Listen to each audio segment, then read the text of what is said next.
மாளிகைகள் ஆயிரம் மனிதா உனக்கு இருந்தாலும் மண்ணுக்குள் மாளிகை மட்டும் நிரந்தரமே என்னாலும் மறைந்திடுது.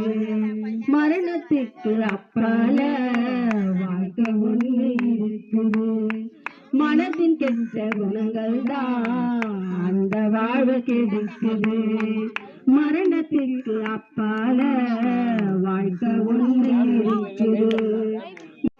வந்து பாதையில் ஒத்துக்கோ, பாவங்களை அறிக்கை செய்து மன்னிப்பணி பெற்றுக்கோ. இயேசு சாமி கிட்ட வந்து பாரு